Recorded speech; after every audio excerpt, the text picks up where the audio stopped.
Hello,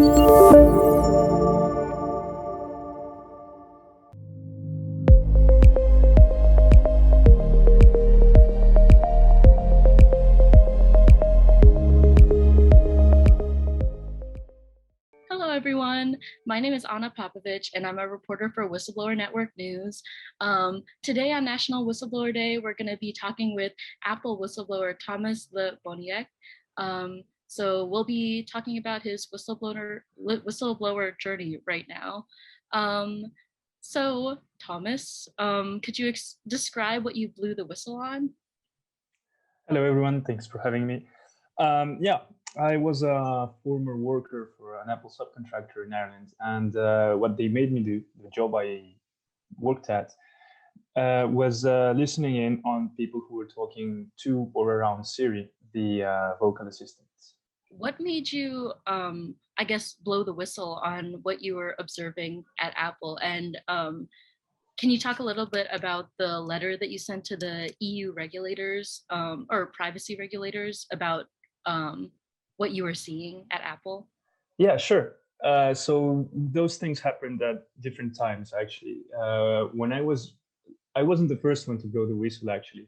And the fact that other people participated in the effort to let the media know and the people know just gave me the last push I needed to participate as well. So in September 2019, perhaps 2 or 3 months after I started that job, I had left already, but I decided to contact a few newspapers, among which the Guardian, Mediapart here in France, and El País in Spain. So I did contribute at that moment, but what you're talking about, the letter of May 20th, 2020, that was when I sort of went public with my name and face, and that was the second step. That was because I felt like that nothing had really changed, and we needed to push forward this, knowledge, actually.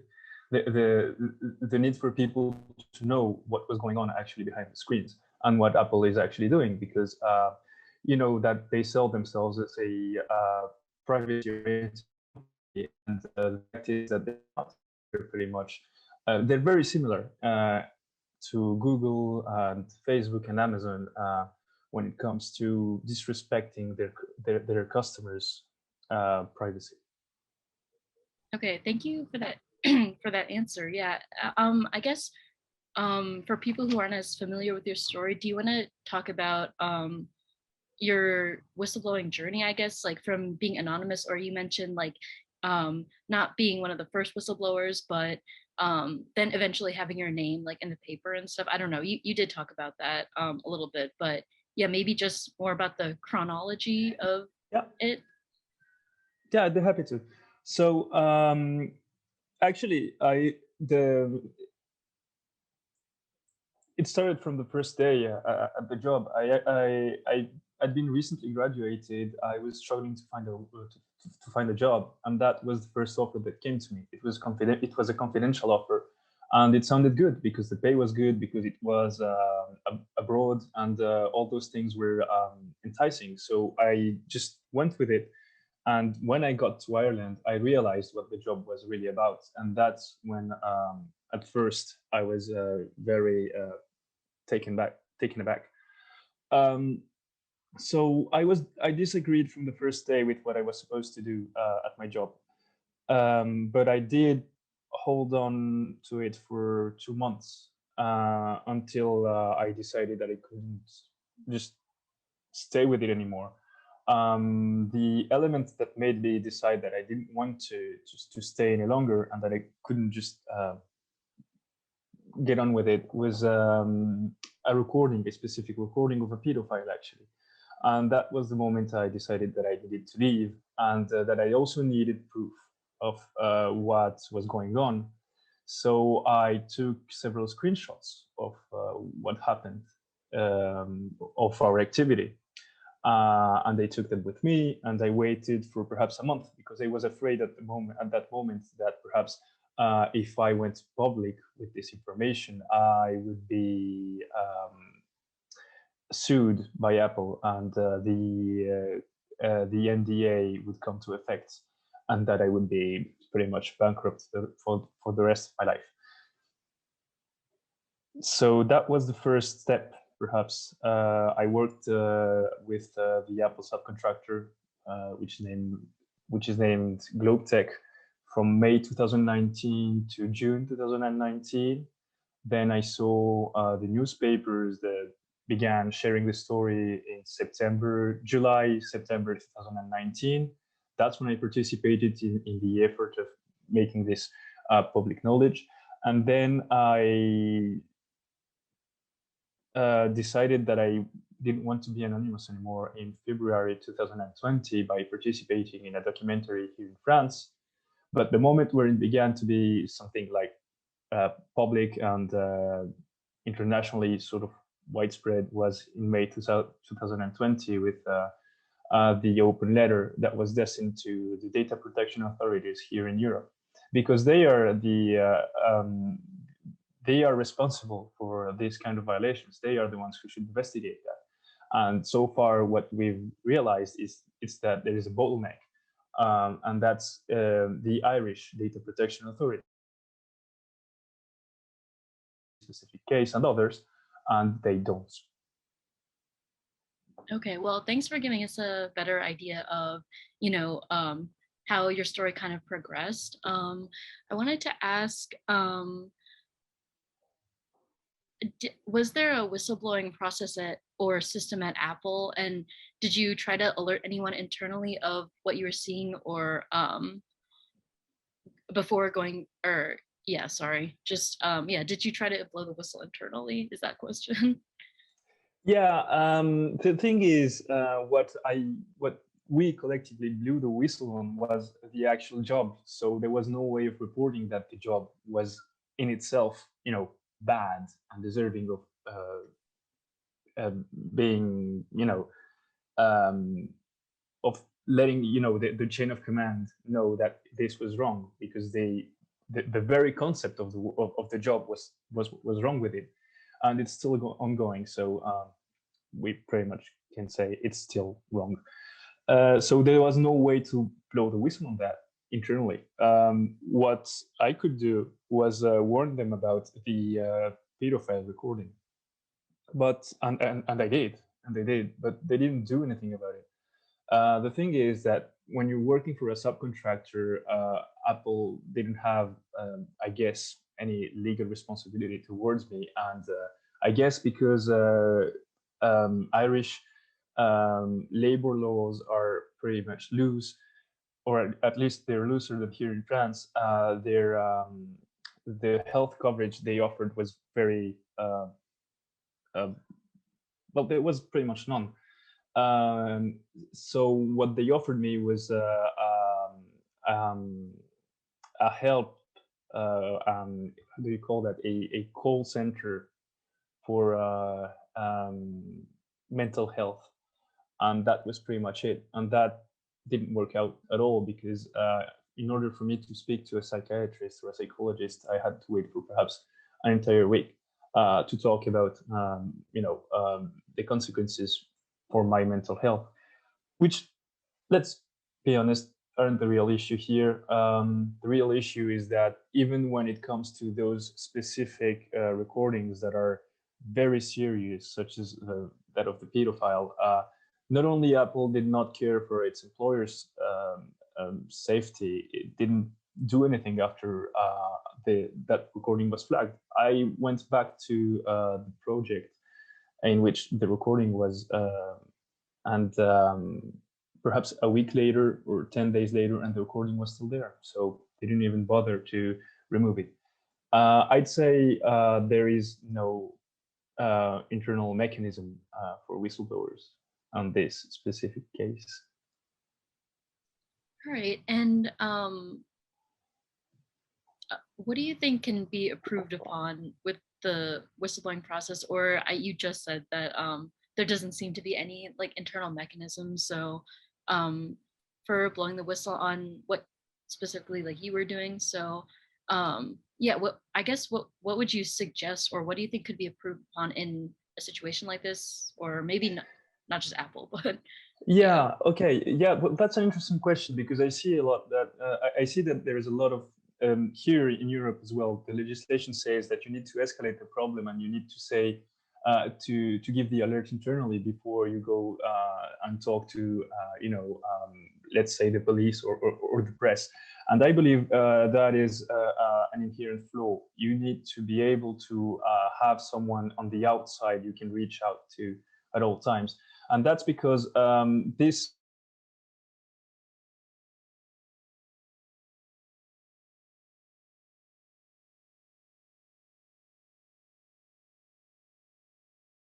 and that's because either bad for the that are bad either for the environment or for people's privacy, or in this specific case, because we're talking about tech, democracy as well. Because let's be honest, this is a massive surveillance enterprise. That's what it is.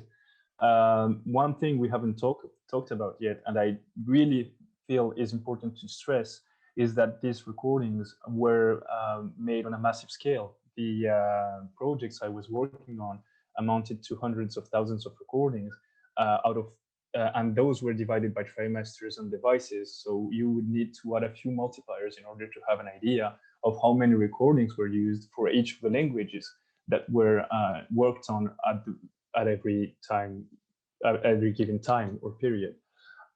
Which also means that, and I always say this because it's very important to me to let it be known, that when Apple published a statement in August or something like that, 2019, they said that they used only 0.2% of the recordings in those projects, which means that they actually gather even perhaps 500 times the information I was able to see when I was on the inside. And that amounts to pretty much a massive surveillance enterprise. That's what I said. Yeah, thank you So for you that. you can't blow the whistle about this, for example, on the inside. That means the company is inherently flawed, and it's doing things that are definitely a risk for everyone, pretty much. And they're just pushing something that is a political enterprise. Honestly, you can't blow the whistle on that from the inside. What they're going to say to you is pretty much, well, if you disagree with us, you're free to leave. Or they're just going to shut you down. And I'm lucky to not work on the, I'm not, I don't work in the tech industries. So me being blacklisted at Google, Facebook, and Amazon and all the other big companies is not an issue for me, but I understand that it is for many people who have had their concerns because they felt that their job was ethically compromised. Yeah, thank you for that really comprehensive answer. I think that you might have cut out around when you're talking about like the environmental impacts, or it was a while ago, but I think Dakota, did you want to you cut out a little bit there, but we did yeah. also see the freeze. Yeah, I'm really glad that you remember about where it was. Do you remember the sentence that he kind of cut out on? You came back kind of when you're talking about like environmental impacts, or I'm trying to remember, but yeah, I mean, do we want to try to re-record that? I don't know. I'm sorry. No, let's, if Thomas, if you're okay with it, do you mind if we do another take of the question that she just asked you? I thought it had been my computer, but you went out, I want to say, for about 30 seconds there. I think we got like, there was a lot, like it was just like we just did, I feel like a good like 3 minutes and stuff, but I think it was just like one section. So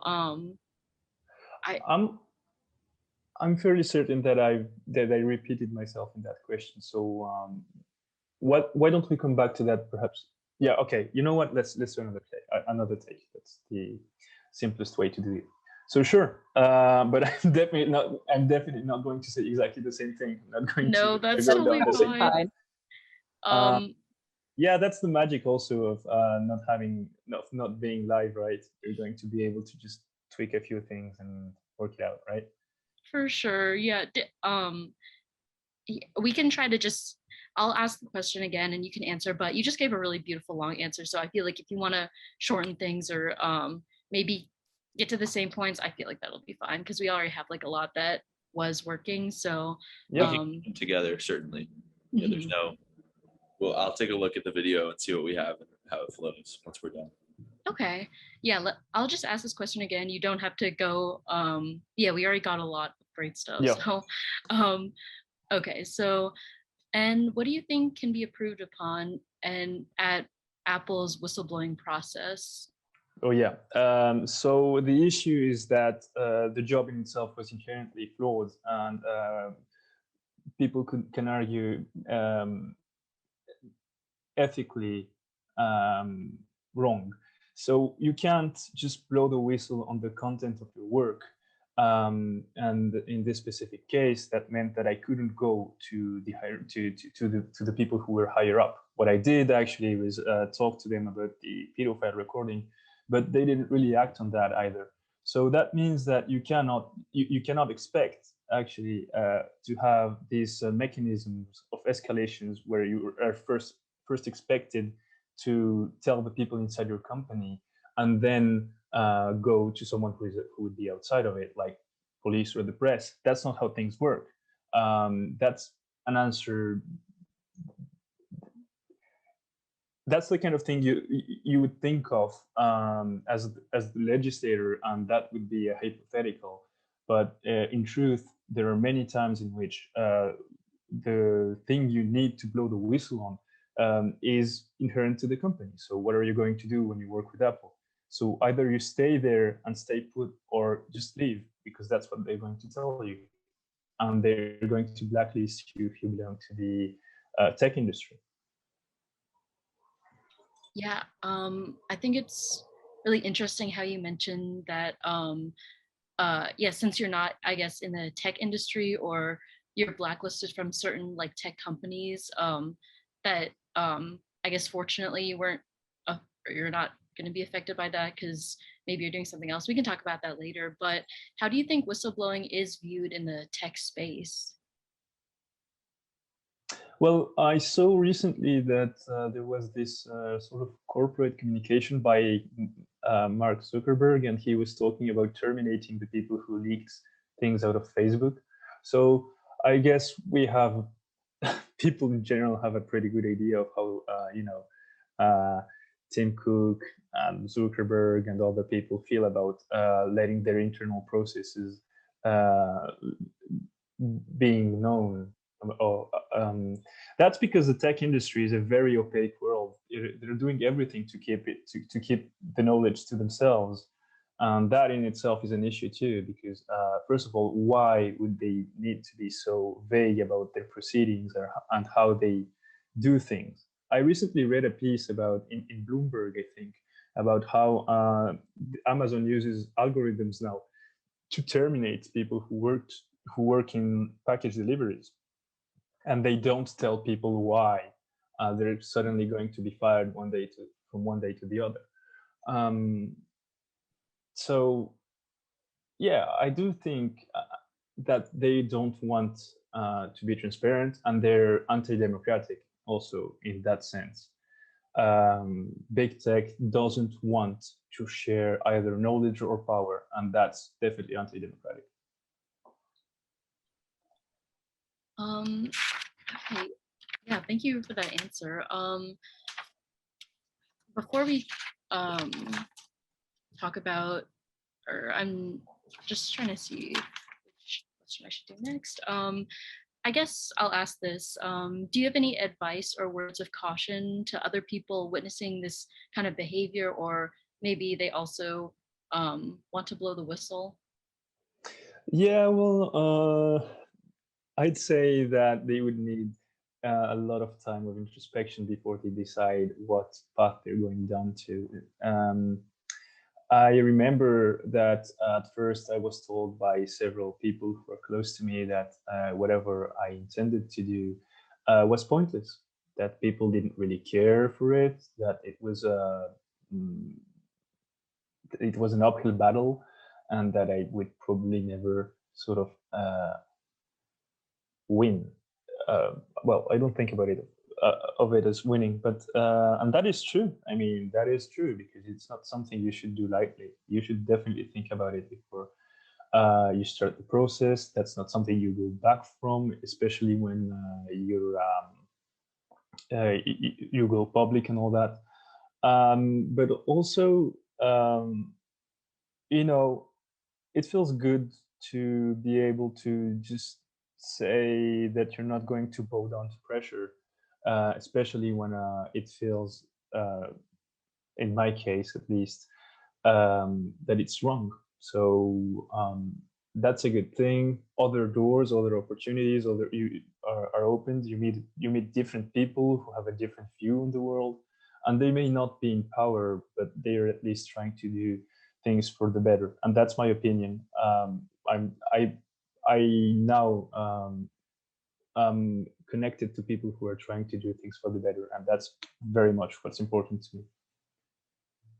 I would also say that you definitely need to bear in mind that your employer is not on your side in these specific cases.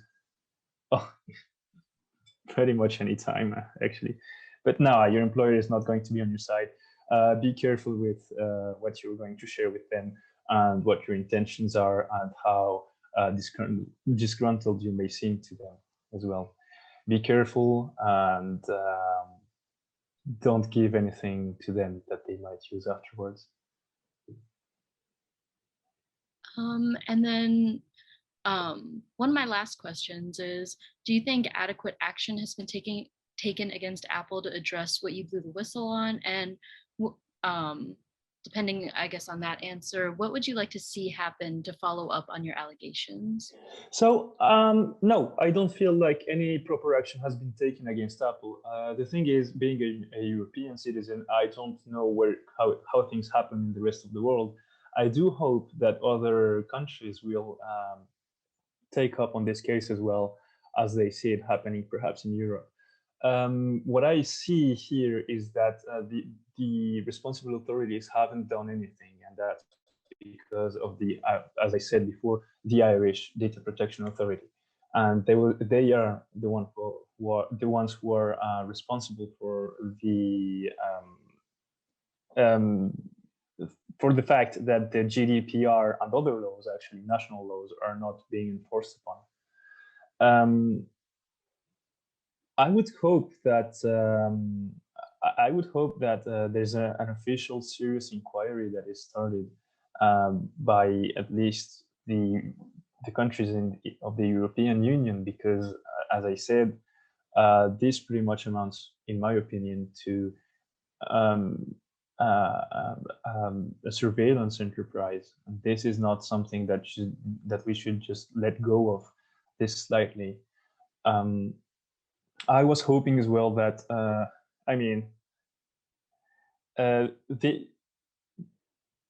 how many recordings do they have collected? Where do they have them stored? How many people have been affected by this? How do they use those recordings for what, and what information do they gather? And more specifically, what do they intend to do with it? Those are the questions I'd like the answer to. Because, I mean, when you listen to those recordings, you can see that there's a lot of sensitive information there, political opinions, religious beliefs, and perhaps one of the most worrying, in my opinion, are all those things that are health related. And we know now, and we have known actually for a bit of time, that Apple has been trying to just get into the health and education fields. They want to just get contracts, get inside those spaces, and perhaps make even more money. And I think that it's not far-fetched, given how they have acted so far, that the information they can collect out of the vocal assistants and what you say around your iPhone is something that they're going to use and collect in order to perhaps know better who you are, and specifically what your relationship could be to education and health. So here in France, we still have, perhaps not for too long, a good health system in which one of the things that we care the most about is confidentiality, and the fact that patients have always their data is always well protected and well guarded, and this is something we're very serious about. And I don't understand why Apple shouldn't be very serious about that as well, given that actually in this specific case, that means that they have a very different set of rules than a doctor would have. Whatever you say to your doctor is under the rules of strict rules of confidentiality. But if you say it besides your iPhone, Apple doesn't really care about that, and they might just use whatever information you gave around your iPhone to just, sell that information to a private health insurer. And that's actually something that perhaps Apple itself hasn't done it, or at least they haven't been. It hasn't been proven that they do it, but it is known as a fact that the private health insurers in the US buy data. They buy a lot of data, and that's perhaps one of the ways they raise premiums. And we've seen here that one of the main actors of digital health services here in Europe has been sharing information with Google, and that happened in Germany, and it's a French company. So that's something that is very close to us in the near future, and I believe that this is a very serious thing that should be investigated, and we shouldn't just let them. Thank you so much for that. Another very comprehensive answer. I just have one last question. You can answer it if you want to, but just wondering, like, what are some next steps for you? Do you want to continue working in this space? I don't know. You mentioned that you might be blackballed or something from tech. So, but yeah, what are you thinking about wanting to do next? Like, yes, sorry. Well, I'm a sociologist, so I'm not going to be, I think, working in the tech industries anytime soon. I'm not going to let this go, that's for sure. I've started, and I'm not, I don't see how I could get this endeavor to completion, but I'm not going to let it go. So I'm trying to keep this alive. I'm trying to make sure that politicians and NGOs and the media still have an interest in this story, that they still investigate it, that people to make people aware of it. And I see that it's, of course, a political issue, so it's not going to be solved from one day to the other. And I'm not asking people to just start boycotting Apple, even though that would be a good idea. But what can you do, right? If they start boycotting Apple, are they going to turn to Google? It's not an answer. But I do think that letting people know, telling them to just get educated, to try and find solutions every time it's possible to avoid big tech industries, that's a good thing to do. So if you ever think of what kind of data you're just giving away, and how much it is worth actually for the people who are spying on you, please make sure to check your iPhone settings, your Siri settings. Please make sure that you're not using Google anymore. Try another search engine such as DuckDuckGo. Try to switch from Google Chrome to Mozilla Firefox. Try and get involved with free software and those kind of actors, such as the Wikimedia Foundation, the Mozilla Foundation, and Linux, and all those people who are actually doing a great job at fighting back. Well, thank you so much for that advice. That concludes our interview. Thank you so much for doing this with us. We really appreciate it. And we hope that everyone has a great National Whistleblower Day. Thank you for having me.